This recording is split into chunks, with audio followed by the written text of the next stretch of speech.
No, this is my partner's. She has a wooden back thing. It looks like where they where you walk in to say your sins. Oh yeah, I don't know if forgive me, Father. I don't know if you've ever seen those. Can you hear me good? Yeah, I'm listening. Yeah, I can hear you good. Is there a delay? A little bit of delay with you, but we'll make it work. Okay. Wait, give me 1 second. Let me just go disconnect from my Wi-Fi. 1 second. Hello? Yep, I can hear you. Okay. When I say now, you say now. 3, 2, 1, now. Now. Okay, so it's like half a second delay. No, I think I waited a little too long. Oh, Now. I can't. Okay. Okay. 3, 2, 1, now. Okay, so it's great now. Yeah, we're live. Hello, Mr. fucking Kevin. How you doing, motherfucker? Released the book. Yeah, man. I mean, so my thought was we'll just talk, and if it comes out good stuff, you can. I'll send you the audio after, and I'll send you the video as well. So, yeah, I want the video because I'll check the video. I'll probably up on my YouTube channel.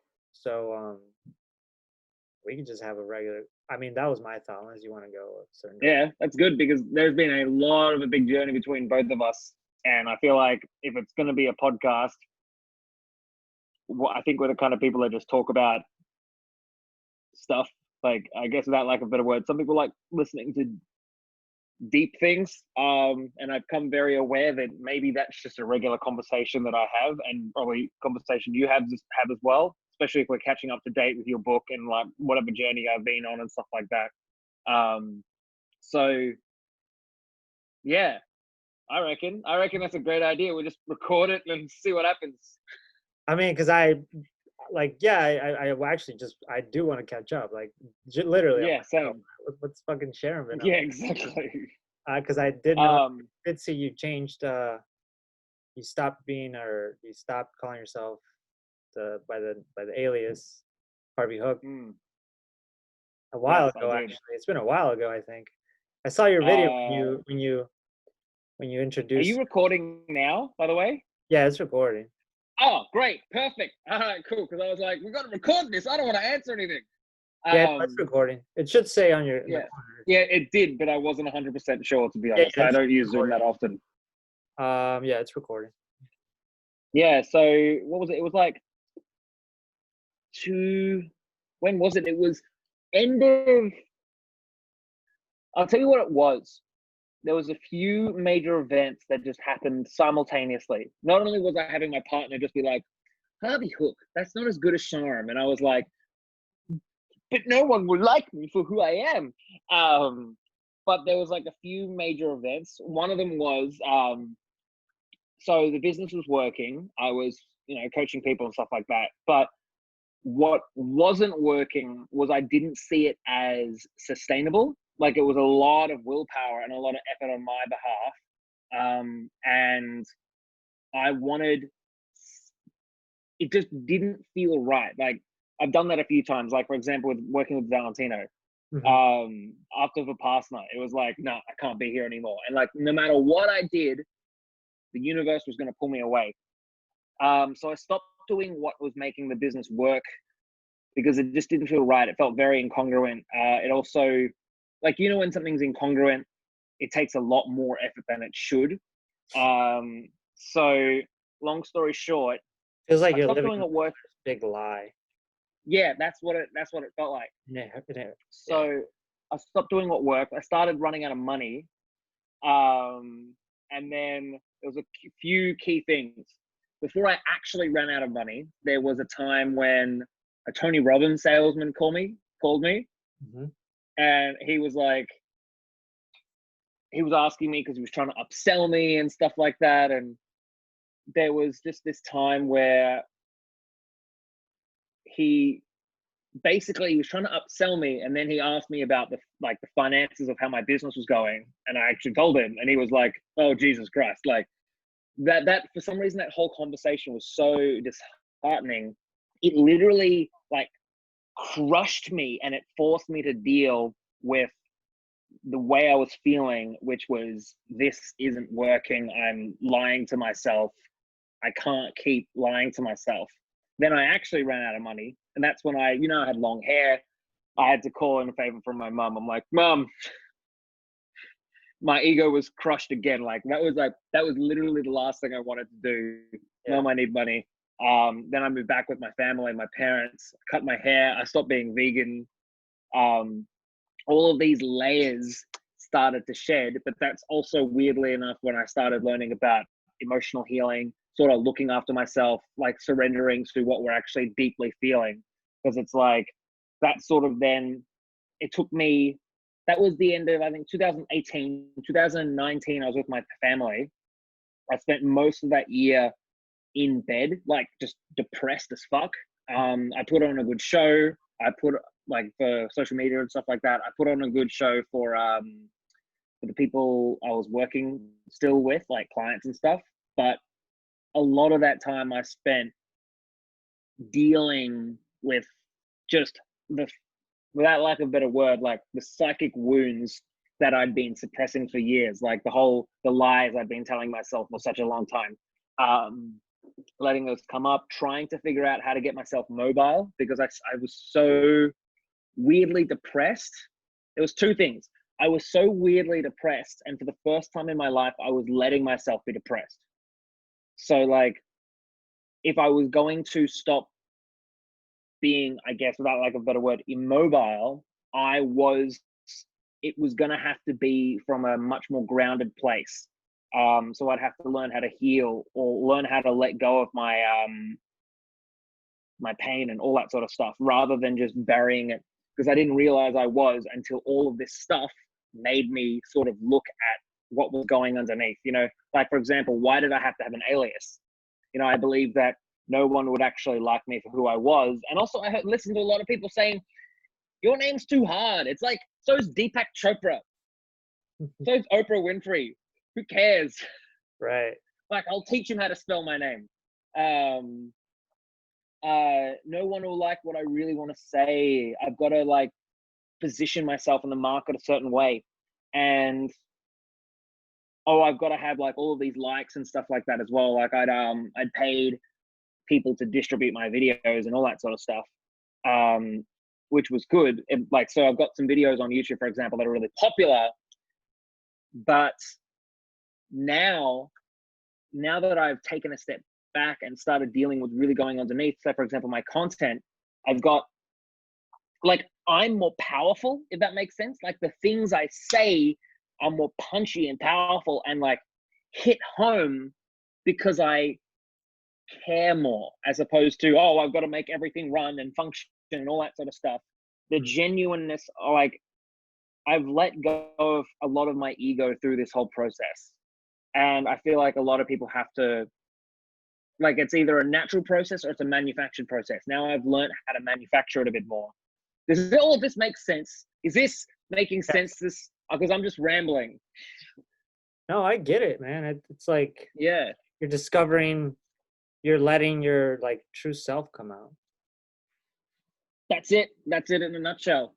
Like, shedding all these layers of who maybe you were doing something because you thought that's what, like, you should have done.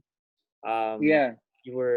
I get it. Like, I've done the same thing. Like, we put on, I guess the best way I can think of it is, like, it's like a front. We're putting up this front that kind of serves a purpose for, like, maybe a short period of time. But then as you mature and as you grow and you learn more about yourself, you're like, damn, this isn't really me. And now you're like, shit, well, I have to sort of let everybody know that this isn't me, because it's not really making me happy anymore. Is that like, yeah, that's pretty much it. Yeah. Yeah, I mean, I think I've experienced similar things too. Yeah, like,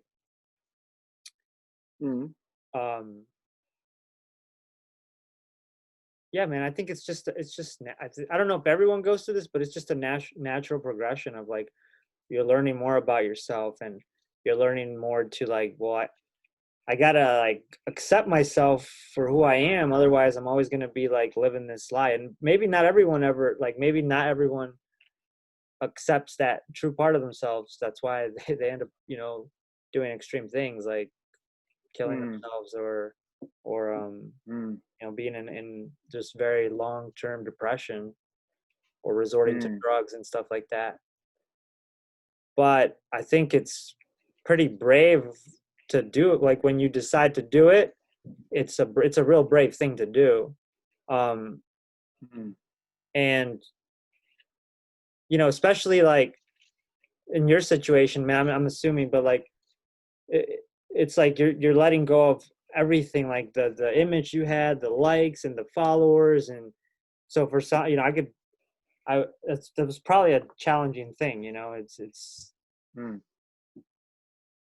because I can relate in a sense where because for the last, I don't know if the last time I talked to you, I told you what I was doing marketing for a bit. Yeah, that was it. It was business Mr. CEO or business guy. Yeah, I was co-owner of a alcohol recovery program, and the business I was co-owner, and it ended up doing very well. It's still doing very well, but I ended up leaving, and I ended up like I wasn't happy anymore there. Kind of similar to you, I felt like I needed to go on my own and just explore and continue to like learn more about me. But I had a really great income there, like a really great income, and in my mind I was building this self-image of like, well, I'm a successful entrepreneur, I'm making good money, and so I had to let go of that, like that idea, basically let go of that attachment to the income I was making, and like basically go and do my own thing and potentially not make as much for maybe or it might take a long time to get back to where I was, or it might never get there, and be okay with that. Because that's what made me really happy. Like that's what genuinely felt more authentic to me versus being sort of tied to the self-image of like, I'm someone that makes this much, and because I'm able to sustain this lifestyle. So similar where I had to go sort of deep. Sorry, I've got a cat that's just jumping in the way of the camera, constantly trying to get there. So if you just see a cat and me push it away, it's like Vicky wants to be on camera. Always wants to be between your humans and the camera. But keep talking. Does the cat want to talk about its transformation? Deep-seated. Come on, do it.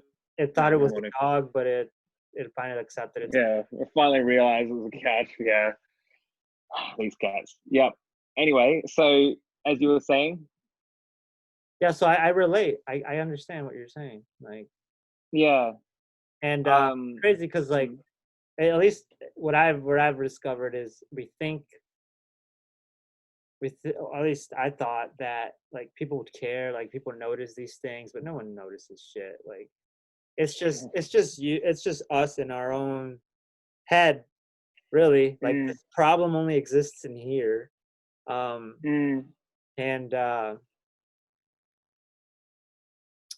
I mean, no one cares what I'm doing or what new thing I'm doing or what I stand for now, or like it was all just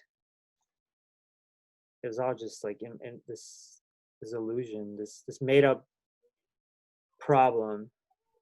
Yeah, pretty much. I guess the real skill is determining which problem is real and which problem isn't, because if it's all in our heads, which are the ones that are perceived by others, and which one are the ones that are perceived by us. I say that as an interesting thing. So as I've learned a lot more about letting go as like a mechanism of just emotional healing, like letting go and surrender, like letting yourself feel what's actually going on underneath and letting that come up. I like over the last, basically during coronavirus, during this time, without lack of a better word, like my heart has been fucking cracked. Oh, I can swear on this, right? I'm assuming. Yeah. Just as a quick, okay, cool. My heart has been motherfucking cracked open, and I've always been a charismatic person, but it feels like more of that has come out. But what I found really interesting was all of that is my ability to recognize that I'm just someone who likes to connect with people. Like I've been doing it the entire time. I've just been unable to, I haven't been ready to see that. Then this weekend was my birthday. It was my 30th birthday. And in Victoria, in Australia, we're in like stage 4 lockdown. Can't leave the house, can't see people. There's a curfew. You can only leave your house once for exercise or for one per household can go on like a supply run, if that makes sense. So my sister organized, I always wanted a surprise party. So she organized a surprise Zoom party. And I don't know, 30 people came. And I was like, Jesus, like 30 family members. And so they're all very loud, very chaotic. So what we had to do was we had to make everyone one by one. We're going to go and we're going to say one thing. And my original thing was I was like, oh, what are you up to? What are you looking forward to? And something random. But my partner changed. Let's change to something random to something about Sharam because it's his birthday. And I was like, oh, fine. But the things they said was so beautiful and so amazing. They're like, oh, he lights up a room. Everyone knows him. He's always talking to people. All of this stuff that during my, I guess, during my sadness, during the depression that I'd gone through last year, that I'd been wishing that I would become, that I would re-step back into my shoes, I felt like I had abandoned those shoes. And I was like, who am I? I'm not a social person. I'm just lying down all this time. The things that I'd identified with at a very core level that were very part of my base identity, my family never stopped seeing that, if that makes sense. Yeah. So I guess one thing I learned, especially during this coronavirus time, during a lot of meditation, because what else am I going to do, right? Meditate and work on stuff. I really learned that like the core part of who we are, like our core identity, I guess like the person we were meant to be, the person that we at a deep level know that we're meant to be, that makes us work towards something, you know, like that makes you like, you know, that you're meant for something bigger. We might not know what that is, but we know, you know, we know that we're meant to be fit in certain ways. That's why I feel like we have goals. It's like a very core part of us knows what we're meant to do. But what's funny is I really noticed that most of the time, maybe we can't see it. That's why we're trying, but other people can fucking see it in us. Yeah. You know, like people will know that you're an amazing person, even if you can't see it. And people say like, oh, you got to love yourself. Otherwise people can't love you. Fuck that. People can love you. You don't need to love yourself for other people to love you. You might not see it. You might not be ready for it, but they will still love you. Yeah. It's kind of like, and we can see it in others too. Like, oh, I can see the greatness. Yeah. They can't see it. It kind of goes back to that cliche statement where it's like, you got to get out of your own way, or yeah. There's another one that's similar to that, but yeah, it's like we basically are the ones holding ourselves back because we are able to see all those limiting beliefs that we have. Yeah. And so that's it. I think kind of what you're doing, you call it emotional healing, right? I have lots of words for it. Emotional healing, surrender. Yeah, emotional healing is the easiest way to describe it. Yeah. Yeah, I think it's in a way the process of sort of undoing all of those. You're undoing something that caused you to see yourself in a certain way that is that wasn't right. Is that kind of? That's how I understand. That's how I understand letting go. It's like letting go of all these false beliefs, lies, limiting beliefs that were just causing me to see things in a way that was not serving me. Yeah. Another way that I look at it is, I think I got this from Valentino actually. He talked about how like he wanted to help people undo all these mental kinks, I think he called them, or mental blocks, or like Like you have all these beliefs, and I actually was. It's like, let's say this was all your thoughts, right? All tangled up, and if you have them like this, well, you can't see the like this belief here is limiting you. So now it's our job to sort of undo it, right? And once you undo it, now you have a little more freedom. Now you're able to see things as they are. That's it. And then you undo another one, and then none. And the goal is to eventually have as few, or if you become enlightened, maybe have none, or where now these beliefs, they're just not there anymore, and you're able to see things as they are and be more in your authentic, being more like being rather than doing. And so I've been doing a lot of work like that as well, especially during quarantine. I think that's probably where I had the biggest breakthroughs, is from just self-inquiry, doing a lot of meditation. Because I left the company that I was working for, and I ended that partnership because I ended up selling my shares. So that was a complete. Good job. Yeah, I was going to ask, did you sell out? Did you get some money? Yeah, I sold out. So that I closed that chapter, but and then I was like, okay, I'm going to do my own thing. But it was right in the middle of it was right in the beginning of March, right when this whole thing in the U.S. went crazy. And so all these doubts and fears and worries and limiting, I had a bunch of them.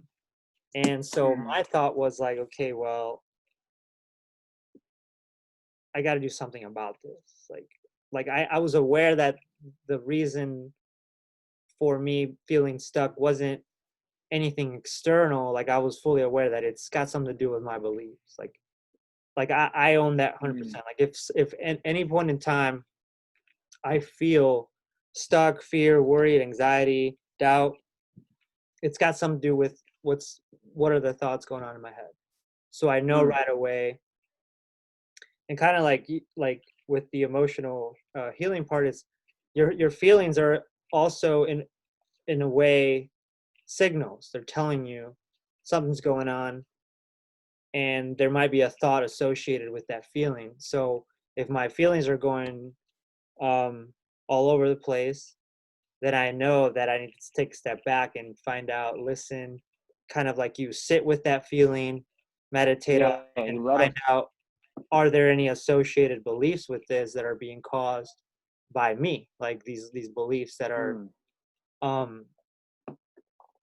the result or the cause for the feeling, and then undo that belief. So during the quarantine, belief could have been like, because what I realized is I'm a very, very good like wingman to a CEO.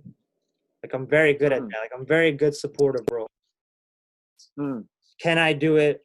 Can I be the CEO? Can I actually build company on my own? Like that was the limit belief that I had, or the whatever, like the thing that was causing me all this anxiety, uncertainty. And so I had to sit with that. And first of all, that belief is, I have no idea because I've never tried it. So in that way, that belief is limiting because I don't know. So letting go of that was liberating.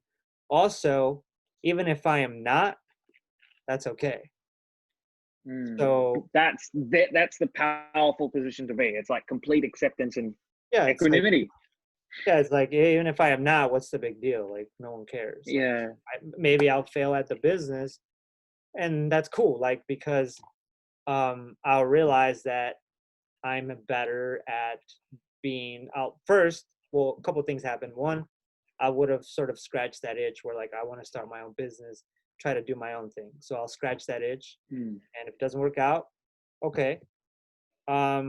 I'll try. I could either try something else at that when that happens, or I could go back and be like, and talk to connections and be like, look, I tried doing my own thing. I'm not that good at it. I'm really great support. Like I'm really good at supporting you, and look for options. Like either way, it's a win-win. When Can I ask you a really just odd question? As you were talking, all I could think of was, from your perspective, what do you think the purpose of life is? Let's get the small questions out, let's get the little questions out of the way. What do I think the purpose of life is? I think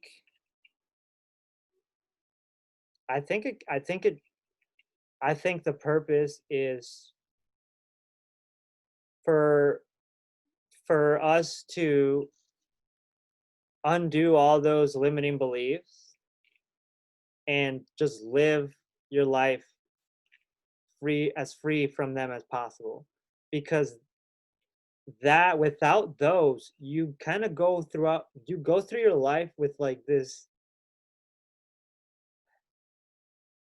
because I've seen glimpses of it. I'm not like saying I'm enlightened or anything, but there's better days and there's good days and bad days. But when I'm fully there, it just feels like you're just kind of going with the flow. Like you're just taking life as it comes, and everything feels right. Everything feels, you feel good about things, and like the purpose can change. Like one day you're like I want to write a book. Like that was random. That wasn't planned. That wasn't just like, I feel like writing a book. So I'm going to dedicate the next year or to promoting it. And after that, if I want to continue, it might not even be a year. It might be 3 months. I don't know. It might be like, okay, this is not what I wanted. But I know that it's going to serve the people that it was meant to serve for that period of time. Or something that I've realized lately too is that I've gone back to things that I did a long time ago that I was like projects that I put off, and now they make sense like 5 years later. And you're like, what? I would have never thought of that. So I think that the purpose is that there is really no purpose, but there is a purpose. Yeah.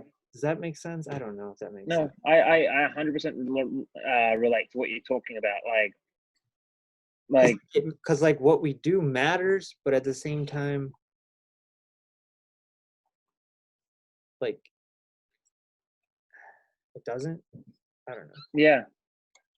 What I find really interesting is, because you and I are kindred spirits in a sense. Like you're literally speaking my language, basically. You're preaching to the choir with the whole unraveling the kinks of life, right?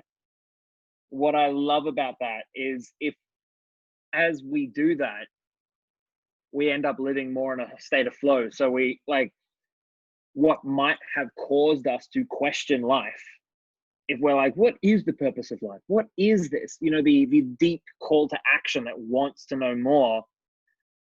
As we unravel the things that would have caused us to ask that question in the first place, we end up living in a state of flow where we're probably not asking questions anyway. And it'll be revealed onto us. I don't think personally, like, I'm ready to know the answers to a lot of the bigger questions in life, if that makes sense. Like, look, let's reveal some deep Sharam dark secrets that I've only told my partner. I want to know, like,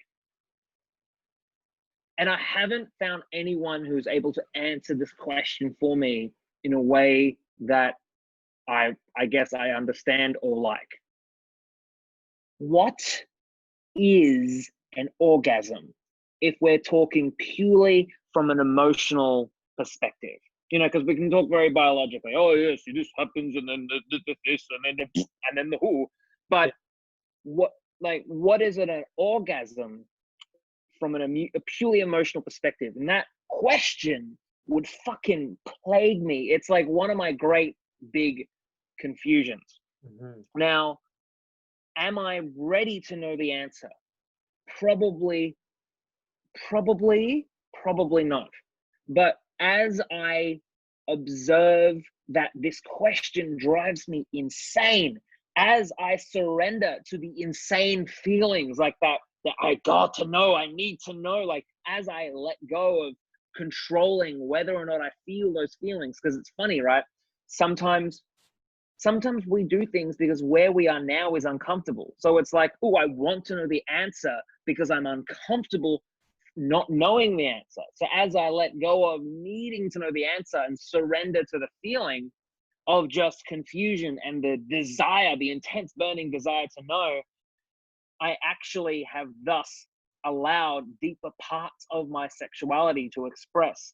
So the connection I have with my partner, for example, my sexual expression, realizing that I'm afraid. For example, I didn't realize for a very long time I was afraid of telling someone that I thought that they were beautiful, even if it was a non-sexual thing. Like, that has unraveled. And now it's just like I'm overcompensating because I've got all of these feelings to share. Like, someone's beautiful, I'm like, you're so beautiful. And they're like, oh God. But it's like, not from a, you're so beautiful, validate me. It's a, you're so beautiful, I validate you. It does not matter if you care or not.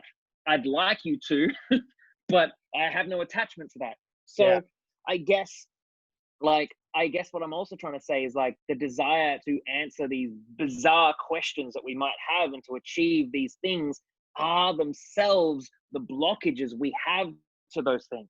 So as I unravel my desire to know the answer, I experience it, if that makes sense. I get to experience the gamut of what orgasm might be through sexual expression with my lover or my partner, if that makes sense. So you collect more experiences because you are unbound. Yeah. What are you feeling? I feel like there's some stuff happening. No, yeah, I'm trying to, I look blurry. Do I look blurry? Yeah, you are quite blurry, yeah. Camera. No, I'm just trying to process, like, I'm trying to comprehend your point of view, and I get it. I think what I understood, or from what I heard, was by wanting to know the answer and not being able to answer it and surrendering to not being able to answer it, it frees you up and lets you experience things that you didn't even know that attachment to wanting to know the answer was, like, limiting. Yeah, it was blocking. Yeah, like the desire to know was blocking me from experiencing and then eventually knowing. Got it. Yeah. If that makes sense. That makes sense, yeah. Yeah, so it's like the desire to, it's like, for example, analysis paralysis, like someone who's like, oh, how do I start a business? I've got to know how to start a business. And they're attached to knowing, and they never do, so they never experience and never create wisdom around business, if that makes sense.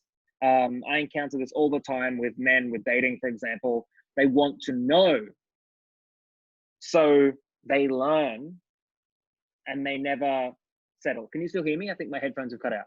I can hear you. Okay, yeah. It's quite a common thing that I encounter, like the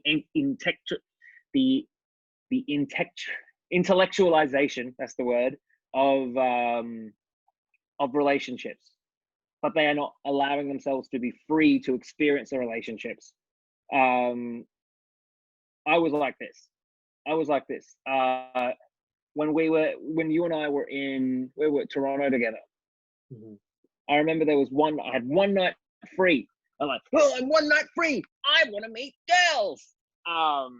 And previously at a bar, I'd met two people that were very interested in me. I wanted to know. I wanted to learn about dating and all that stuff. So I chose to go on a date with the girl who liked me less, because at least I'd learn something. So I guess, like, what I'm saying here is an attachment to knowing is itself a blockage. Can we be equanimous with not knowing and let the path organically take its route? I get it. Yeah.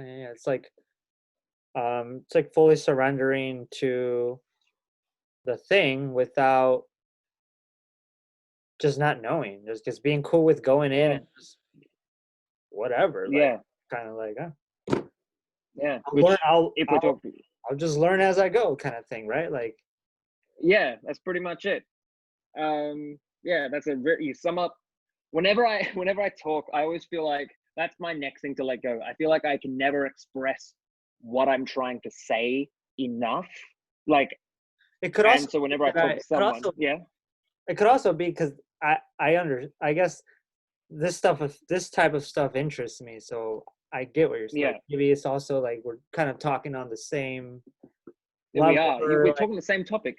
Because I get what you're saying, because this type of stuff interests me. So maybe it depends on who you're telling this. Yeah, there is that. So I think there's the context part, because if I talk to my sister or stuff like this, she'd be like, I have no idea what you're saying. So I'd have to find a different way to explain it. But also, kind of what you were saying, I don't know if this ties into what you were saying earlier, but it also reminded me of something that I learned out of a Vipassana retreat too, which was we can learn things intellectually. Yeah, that's it. I remember that. Yeah. You remember that? But also there's the other level, which is experiential learning, which is you learn by actually living it, by experiencing the thing. So I understood what you were saying because I've experienced it myself. So I get that because I've lived it, like where you surrender to something and you go with the flow, and you're okay with whatever happens and you learn from it. So I guess I don't even know if this was a question of yours, but I guess to help you with that, I think it'll depend on who you're talking to. So maybe you might have to explain a little more, and then maybe someone who kind of gets it, they probably don't need that much explanation. They might just be able to get what you're saying. So the reason why I brought that up was because whenever I do try and express it, I always feel like the person I'm expressing it to says it better than I do. Like, hearing you back, I'm like, yeah, that's it. That's what I'm trying to say. Like, oh, okay. I was like, you should do what I do. Like, that's much better. Yeah, it happens to me too. I think it's just we're more self-critical. Yeah, that's it. We're just more self-critical. Every video that I put out, one of the reasons why I've been inconsistent. I mean, I've been trying to put videos out since like 2014 or something, and I've been very inconsistent. And lately, I had the realization was that I want the videos to come out perfect. But obviously, so there's this feeling of like they're never good enough. Like there's something I missed. I didn't explain it well enough. But then you put it out and people love them and they're like, oh, this is great. So lately,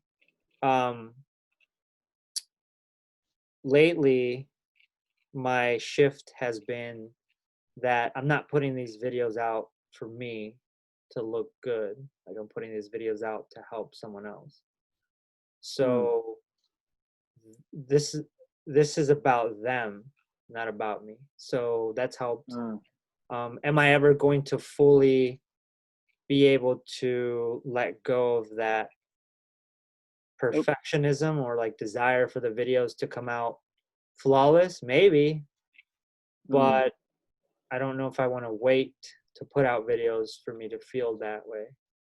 So now, well, I have two options. I don't have to put out videos too. Like, that's another thing, right? There's always both sides. Like, if I don't feel comfortable, like, yeah, I guess I don't have to, but and I guess I can wait till I feel like they're good enough, but then do I want to?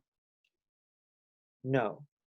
So then the other option is we'll put them out anyway, do it for them, and maybe with time I'll eventually be able to not be so picky and care so much about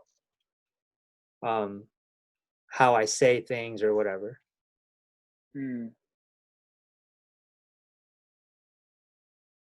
So yeah, it's like looking at both sides and then just picking. That makes sense. That must have been good to let go of trying to make it perfect. Yeah, it's it's challenging still sometimes. But like I said, like if I go in with the mindset like this is about them, it's not about me. Because the only reason I want it to come out perfect is I want to be seen as like, well, this guy knows what he's talking about. You know, that's probably it's the only reason. So now it's letting go of that belief that I need to, one, speak a certain way so that I'm perceived that way. So it's letting go of that belief, and then letting go of the belief that if I don't sound like I know what I'm talking about, that people won't listen. I think that's two beliefs. I don't know. That might be one, but. So I have something that might help you with that, or might not entirely. It's an entirely different parallel. Parallel with my understanding of my body, understanding my own journey with feeling sexy, feeling attractive. Because for some reason, for a lot of my life, I haven't felt like I was. Contrary to popular belief of a few women, to say the least. Now, one of the things that I released recently that was like one of my, I guess, gifts to the universe was this. Basically, long story short, I've been trying to devise a way, like, can I let go enough? Can I surrender enough to what's going on inside my fucking soul so that I can manifest the body I desire? Like, can I let go of all the winding up that's stopping me from eating healthy?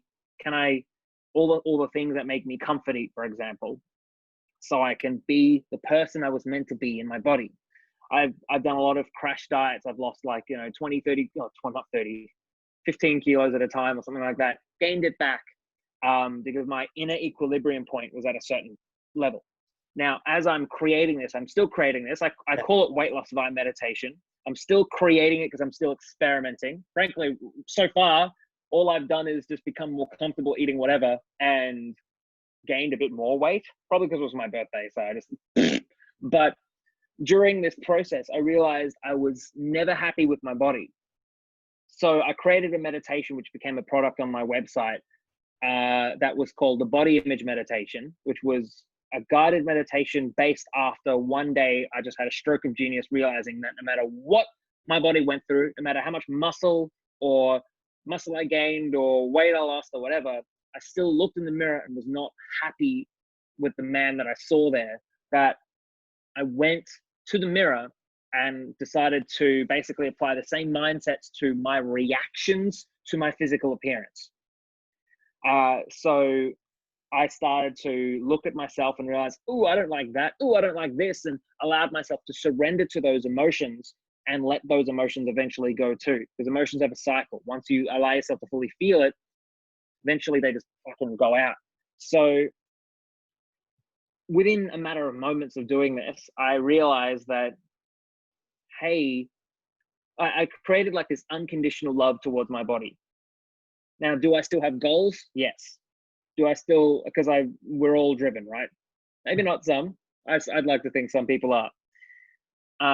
But I then started to realize, actually, hey, I'm attractive. I'm attractive like this. I'm attractive like that. Sometimes I'm going to look really scrubby and that's going to be attractive. Sometimes it's not even how I look like that's attractive. Sometimes it's how I feel like. Sometimes it's how just exacerbated I am. Sometimes it's we teach people to be attracted to us. Sometimes other people teach us.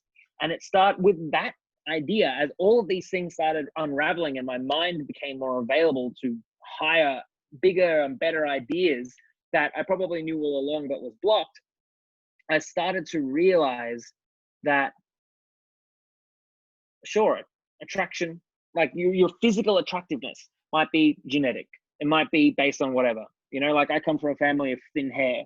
Like now I don't care. I'm like, oh, my sometimes I do care. I care a lot less than I used to. Ironically, before that, I used to hide my hair. I used to do my hair like this, like down, because I didn't want people to see. Now I'm like, yeah, boy. And it's funny because as I do it, it's like, I feel like I'm doing my hair in the way that I always like to do. I'm not hiding it anymore. But I started to recognize that I'm the one who communicates that I'm attractive. So more people, I noticed, were starting to see that as well. So I was hiding it less, if that makes sense. Mm-hmm. So the reason why I'm sharing this is because the information age is filled with people like Grant Cardone and Tony Robbins. They're like yelling at the camera. They are setting a standard of what, I guess, professionalism looks like, of what idea sharing looks like, of what coaching looks like, of what all of this stuff looks like, what self-help looks like. But at the same time, they are communicating that they are professionals, if that makes sense. So what I'm getting at is, eventually, because the big theme of this conversation is not just letting go, it's holding on as well. It's breathing in and breathing out. So you might decide that you have an idea that helps you, like you're helping someone else, but then you eventually let that go and you get another idea that you hold on to and you let go. Like life is breathing in and breathing out. So you might realize eventually that you set the standard of what professionalism is. And then you eventually realize that other people didn't care. Yeah. That's it in a nutshell. Yeah, nothing is absolute. Yeah. If that makes sense. Like, yeah, that makes sense. Even the stuff that I believe to be true is not absolute. Somebody else, it might not. One of the things I wrote in the book. Yeah, the book. I want to know about the book. But tell me what you wrote in the book and then about the book. One of the things I say in the first chapter is like, what I wrote in this book, I believe to be absolute truth. However, do not believe me blindly. Read this, try it out for yourself, experiment with it, and then you decide if you want to believe this or not. Man, when that first sentence hit me in my heart, like that's a beautiful sentence. That what I've written is not absolute truth. No, I wrote whatever you exact I words believe it to be truth. Oh yeah, that's it. Yeah, I believe it to be true. I love that. I love that so much. Why? I'm just curious. Why? Or yeah, why? There's something I'm still learning how to describe it. Something I'm learning recently, just through observation, is that when you express your truth at the very deep level, when you've expressed something that has been a result of you letting go, like of you just opening your heart up and being vulnerable, you almost transport other people to that same plane of existence. So like that statement has a lot of power in it.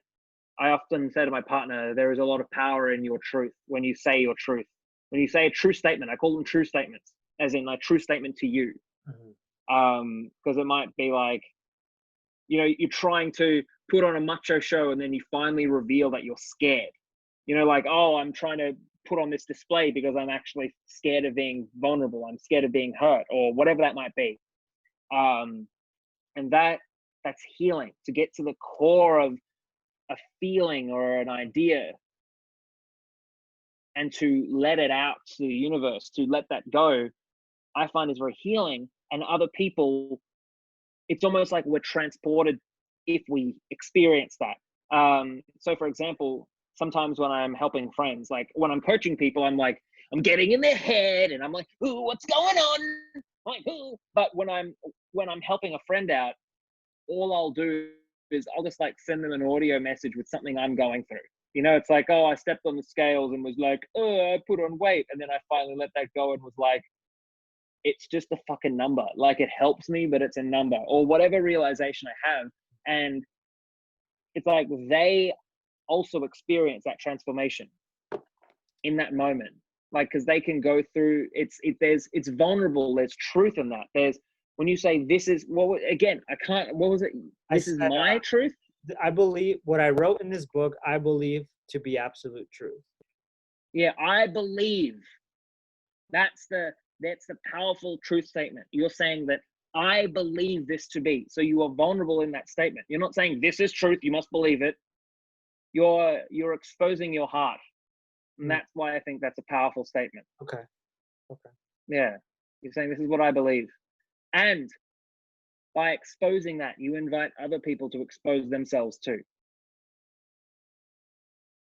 It's like you cannot heal yourself without healing others. Your ideas in yoga, my partner used to talk about this a lot. In yoga, at least when she was doing her yoga teacher training, they called it translation. It's like no matter what happened, for some reason, whenever she taught a yoga class, her students would pick up ideas and feelings and stuff she never meant to express. But it's like, it's through instruction, because like when you speak, you're speaking into my brain, my heart, my everything, because I hear it. You're basically wiring my brain to think a certain way. And like, I can take on ideas or I can let them go. And a powerful idea will feel like that shock. It's like, oh God, I'm feeling rewiring. So when I hear that, I then in turn feel a little bit like one of my kinks in my knot is unraveled, if that makes sense. Because you're saying, I believe this to be true. And I'm like, wow, yeah, maybe there are some things I believe to be true too. Okay. Yeah, I get it now. It's like, if that makes sense. You're basically putting like, this is me. You're putting yourself out there. Yeah. You're saying you're being vulnerable. Yeah. And in turn, you're showing others that it's okay to be just as vulnerable. Yeah. Okay. Yeah, I didn't even think of that when I wrote that. I was writing it more because I guess the following sentence is, however, don't just believe me. Like, don't just believe these words. Like, go out for yourself and try them. But then also, even though I believe what's in the book to be absolute truth, however, also for me, I have to be okay, at least in my opinion, with if I want to be, can't think of a better way to say it, but if I want to be like the best version of me, I have to be okay with maybe in the future, like not challenging it, but saying, okay, maybe this isn't what I thought it was. Yeah. Being able to okay to admit that too, like, like I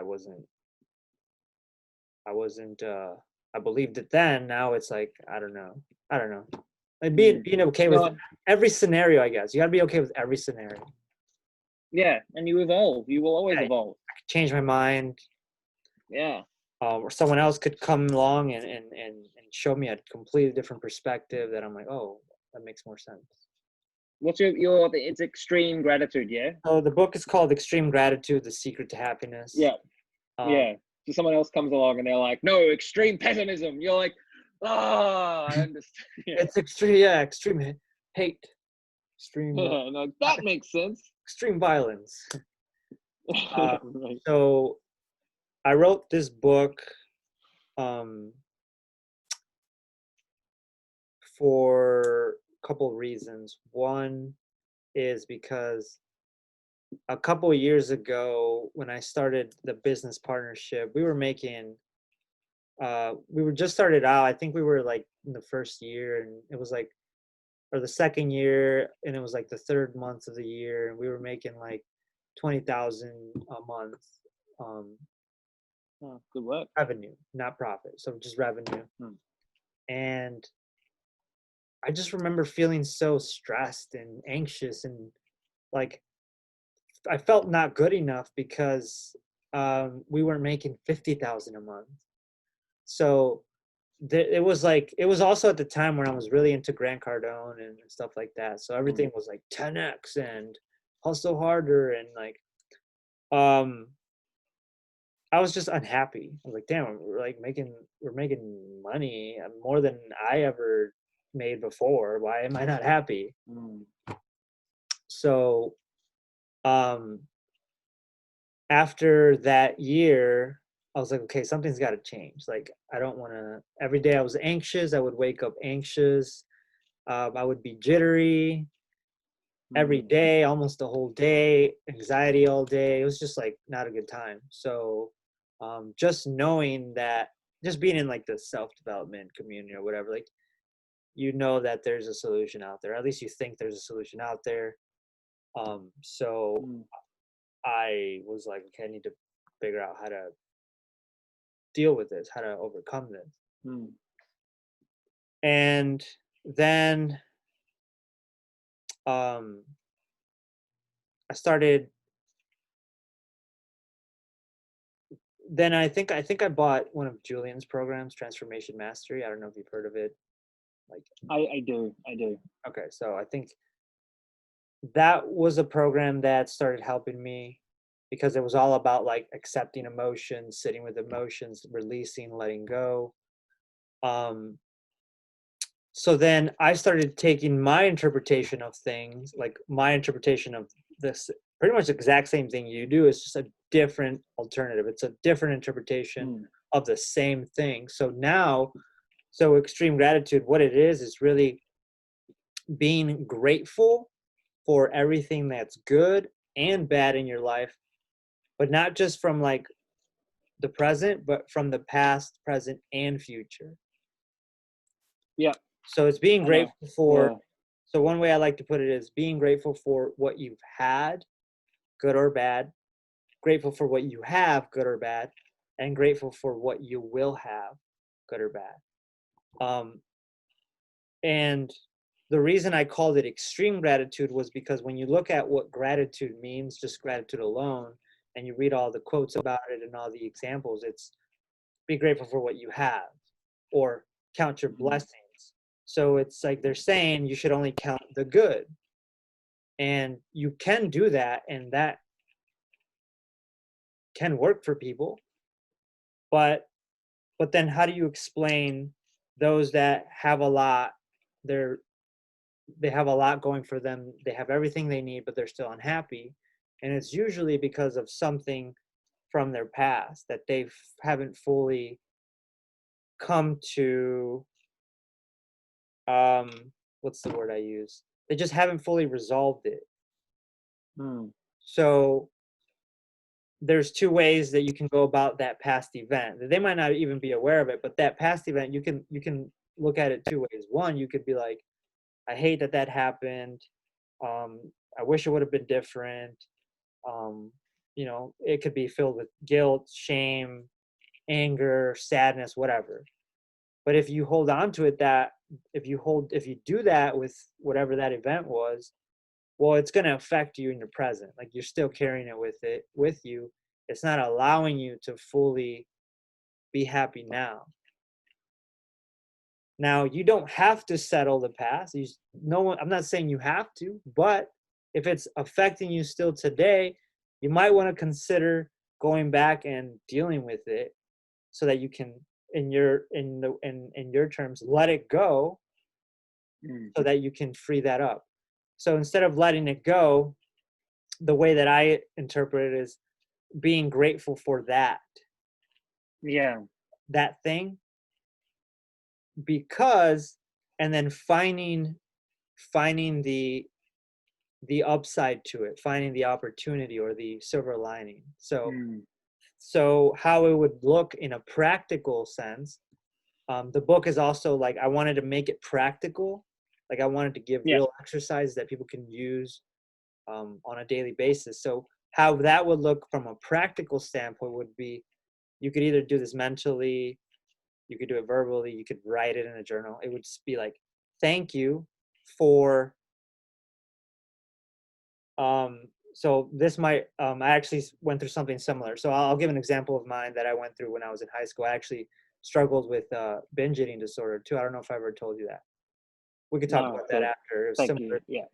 So thank you for putting me through that binge eating disorder. because I learned how to trust in self-help books, because actually that's how I got through it. I went to the library, I Googled how to overcome overeating, binge eating, and then it led me to this old book that I was, now I'm going off on a tangent, but the idea was, go tangent. The idea is, thank you for blank because, and then look for the upside. Try to find an upside. Yeah. That's the structure. Like, that's how you do it on a practical level. And that will get you to shift the way you look at that event. Yeah. And maybe let go of those negative emotional feelings you have associated with it. So for me, going back to that story, the reason I'm grateful for it, even though it was one of the darkest times in my teens, because I'm grateful because that's when I got into self-development because of that. Because I'm like, man, I didn't have this binge eating disorder last year. Now I do. Something's wrong. And so that's when, like, Google was, for me at least, was popular. And like, that's when how to overcome it. And then it led you to an article. And then there was this book. And so then I went to the library. I actually stole the book because I was ashamed to check it out, because it was, because, you know, men struggling with binge eating disorder was like not as talked about. So I'm like, this is embarrassing. So I stole the book, went home, read the book in like 3 days, did everything it was telling me to do so I can overcome this. And within 6 to 8 months, I was recovered. So I was back to normal. And that's how I started trusting learning from other people, like mentors, that they would take what they struggled with and they would put it in a nice little book for you. And so I'm grateful for that, because I learned this. So that's just one example. I mean, there's tons of things. You know, I didn't grow up with a father figure. My stepdad was abusive. He was a drug and alcoholic, or drug addict and alcoholic. So he was out of the picture. I would think I was maybe 10 when he was completely out of the picture. My real dad left when I was 3 or 2, one of those, I don't know exactly. So I've seen what that can do to you if you hold on to it for years. I mean, it affects you tremendously in a negative way if you don't have if your father left, you know, that can have a huge impact on someone. But I chose to look at it from a grateful standpoint. Like, I'm grateful that happened because I actually turned to RSD. They were my mentors, you know, as a young adult. And then up until, I mean, I don't watch them as much anymore, but still, like, that those were my mentors to me. And regardless of what they taught back then, like, their content was still very helpful and very inspiring. And it I don't know, I can't say that they did a better job than if I would have had a father, but it doesn't matter because I liked how things turned out. Like, it was good. Like, I'm glad. Oh, sorry, 1 second. My headphones have died. Oh, can you hear me? Yeah, I can hear you. So 1 second. Sorry, man. It's all good. You were sharing your heart and your soul, and now I can no longer hear you. My headphones just died. Can you still hear me? Yeah, I can. Nod if you can hear me. Yeah. Okay. 1 second. Do do do do do do do do do do do do.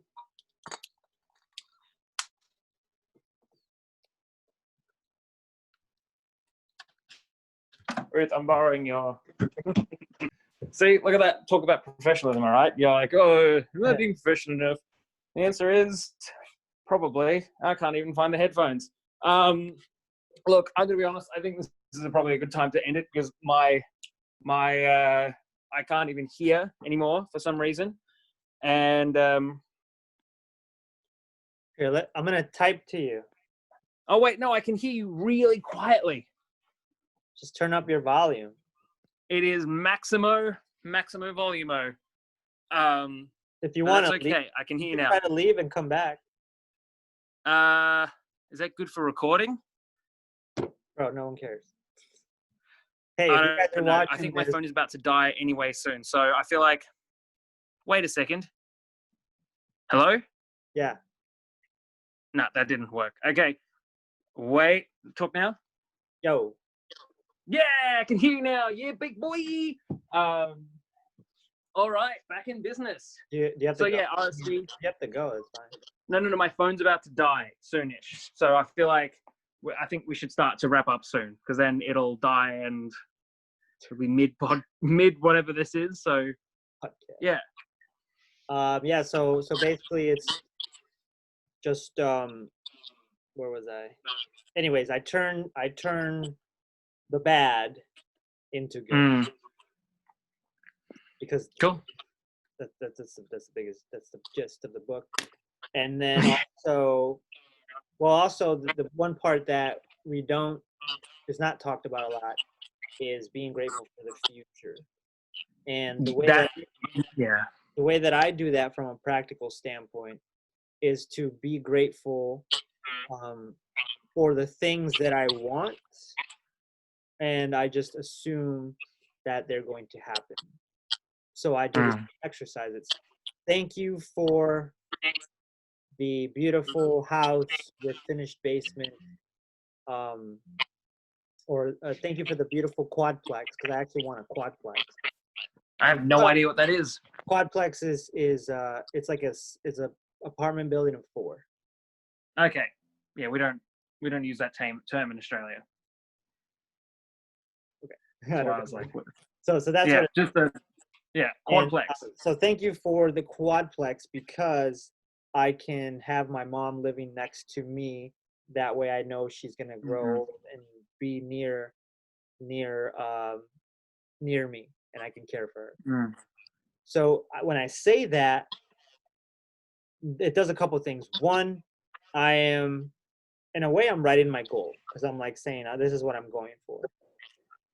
Second, I'm being grateful for it as if I know it's going to happen. So it keeps me excited, and it also keeps me focused. So I'm not doing the worrying. Oh, is it going to happen? I don't know. I'm uncertain about my future. Right. And then like we have these big goals and like a lot of times we doubt. But when you start practicing this gratitude and you do it consistently, obviously with time, your confidence builds and it becomes more of like, it starts to become real.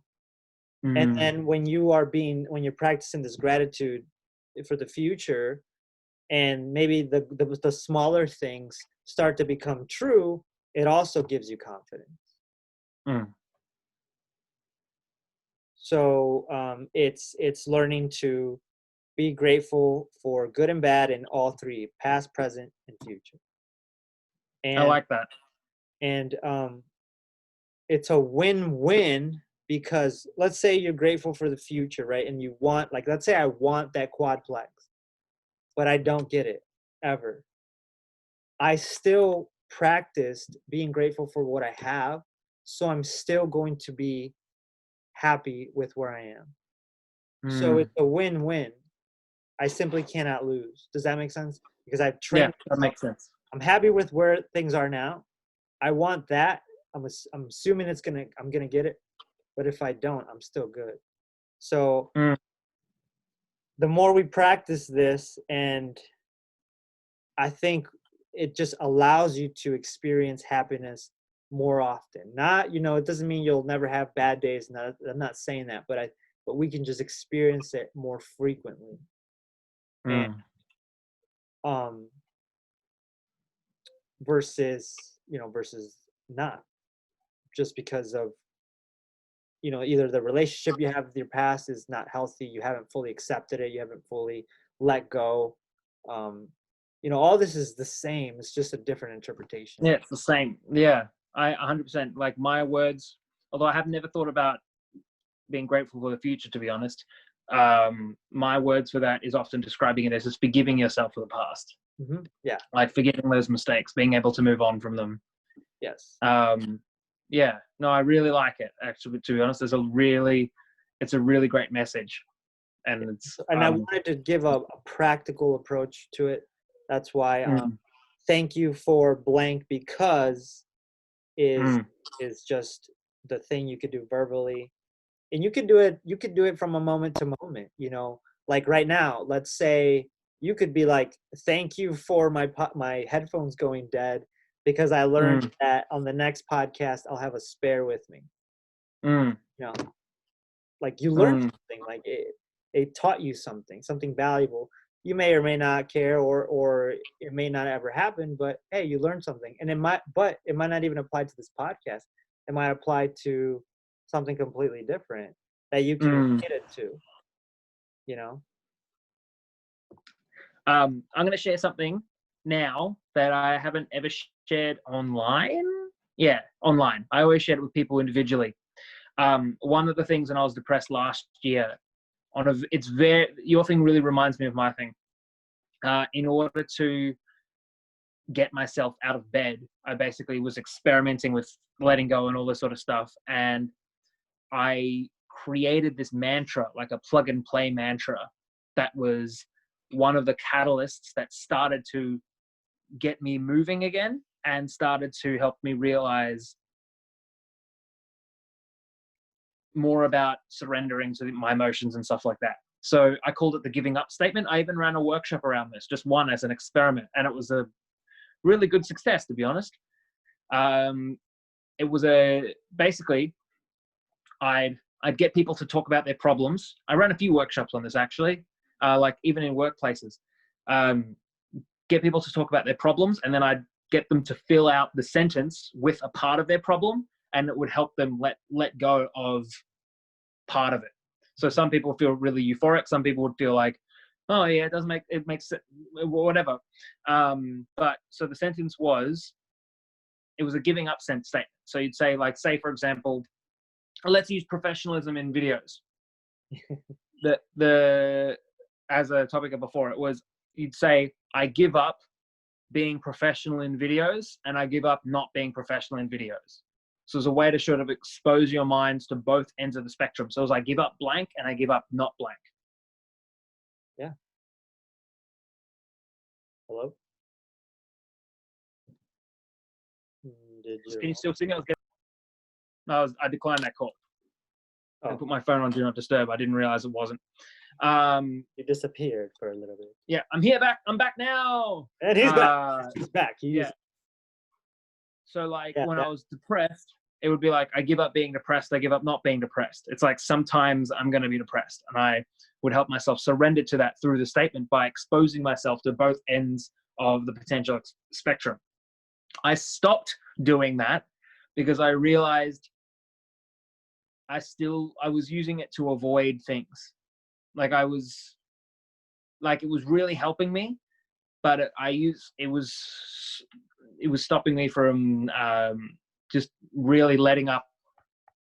Sorry, my phone is just, things are happening. It's like battery dying and phone calls and stuff. So we'll probably wrap it up in the next minute or so.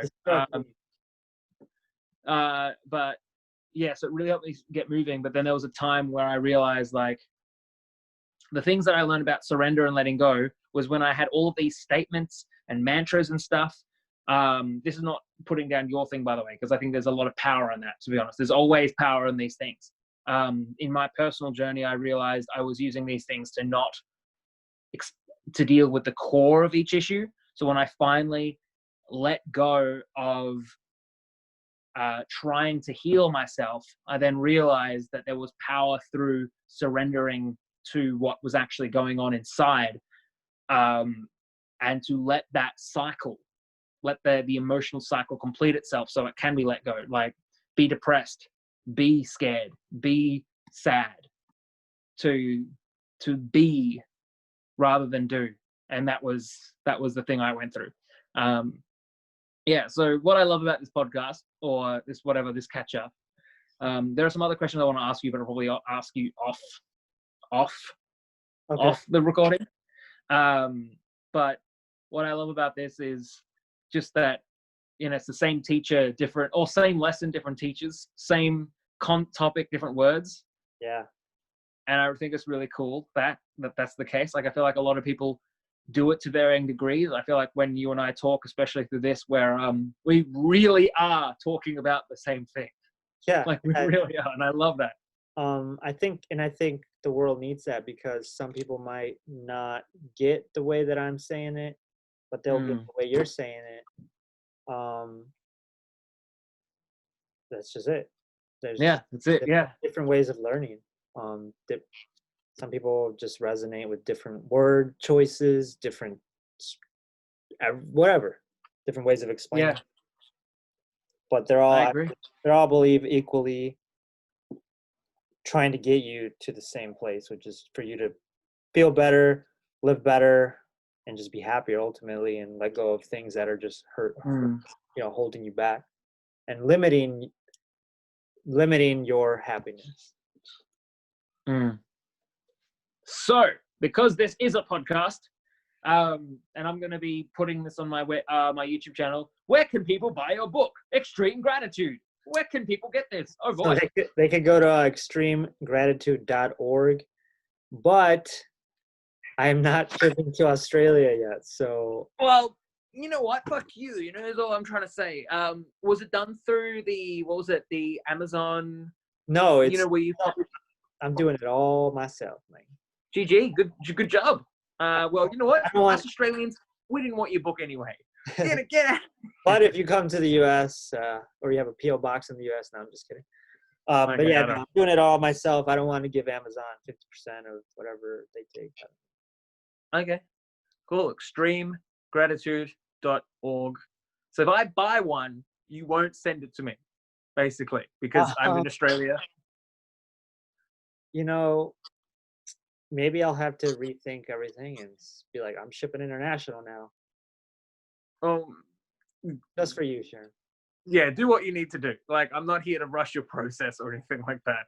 I mean, eventually, I got to go international. Just right now, I'm just kind of going with going with the flow. But yeah, you probably get like a critical mass, like people being like, I'm in Bosnia.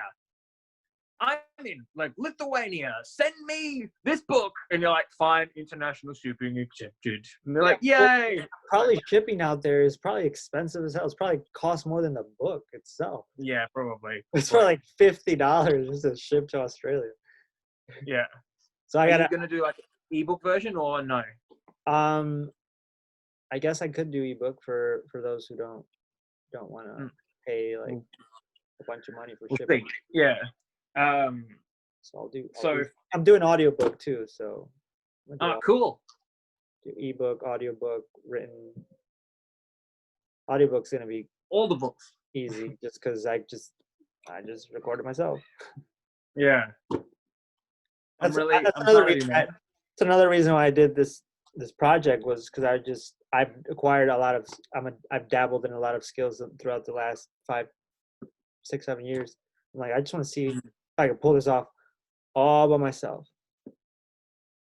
So, and except the writing, my friend, like, is it? Yeah. My friends is helping me write. So the writing isn't all done by me, but mostly everything else. Well, everything else. So my last question to you is it finished? Like, when you say you've done it all by yourself, is it done? Still being in revision.